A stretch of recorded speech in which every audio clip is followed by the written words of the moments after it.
ಬಂದ್ರ ಅಮ್ಮ ಇಲ್ಲಿ. ಅಮ್ಮ ಅಲ್ಲಿದ್ದಾರೆ. ಅಮ್ಮ ಯಾಕಮ್ಮ ಏನು ಇಲ್ಲಿ ಮಲಗಿದ್ಯಾ? ಮಂಚದ ಮೇಲೆ ಹತ್ತಿ ಇಳಿಯೋಕ್ಕಾಗಲ್ಲಪ್ಪ, ಇಲ್ಲೇ ಚೆನ್ನಾಗಿದೆ ಅದಕ್ಕೆ ಇಲ್ಲೇ ಮಲಗಿದ್ದೀನಿ. ಚೆನ್ನಾಗಿದ್ಯಪ್ಪ, ಹೋಗಿ 2 ತಿಂಗಳಿಗೆ ಸ್ವರ್ಗೋಗಿದೆಯಲ್ಲೋ. ನಾನು ಚೆನ್ನಾಗಿದ್ದೀನಮ್ಮ. ಬರ್ತಾ ಬರ್ತಾ ನೀನೇ ಸ್ವರ್ಗೋಗ್ತಾ ಇದೆಯಲ್ಲ. ಟೈಮ್ ಟು ಟೈಮ್ ನೀನು ಊಟ ತಿಂಡಿ ಎಲ್ಲ ಕರೆಕ್ಟಾಗಿ ಮಾಡ್ತಿದ್ಯಾ?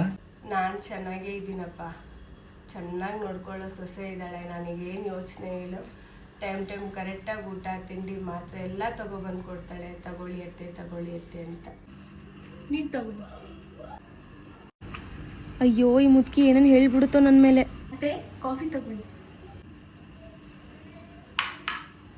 ನಾನು ಬೇರೆ ಈ ಅಮ್ಮಂಗೆ ಸರಿಯಾಗಿ ಊಟ ತಿಂಡಿ ಮಾತ್ರೇನೂ ಕೊಟ್ಟಿಲ್ಲ. ಇವ್ರು ಬೇರೆ ಅಮ್ಮನ ಮಗ, ಏನಾಗುತ್ತೋ ಏನೋ. ಇನ್ನೊಂದು 3 ತಿಂಗಳಮ್ಮ ಅಷ್ಟೇ. ನಾನು ಬೆಂಗಳೂರಿಗೆ ಟ್ರಾನ್ಸ್ಫರ್ ಮಾಡಿಸ್ಕೊತೀನಿ. ಟ್ರಾನ್ಸ್ಫರ್ ಮಾಡಿಸ್ಕೊಂಡು ನಿಮ್ಮ ಜೊತೆಗೆ ಇರ್ತೀನಿ ನಾನು. ನೀನು ಏನೂ ಟೆನ್ಷನ್ ತಗೋಬೇಡ, ಆಯಿತಾ? ನನಗೇನಪ್ಪ ಕಡಿಮೆ, ನೀನಿರೋವಾಗ, ಮಗಳ ಥರ ನೋಡ್ಕೊಳ್ಳೋ ಸೊಸೆ ಇರೋವಾಗ. ನೀನಿಲ್ಲ ಅನ್ನೋದು ಒಂದೇ ಕೊರ್ಗು.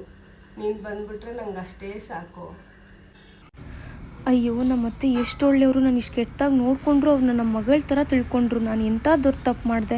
ಇನ್ಮೇಲಿಂದ ನಾನು ಅವ್ರ ನಮ್ಮ ಅಮ್ಮನ ಥರನೇ ನೋಡ್ಕೊತೀನಿ.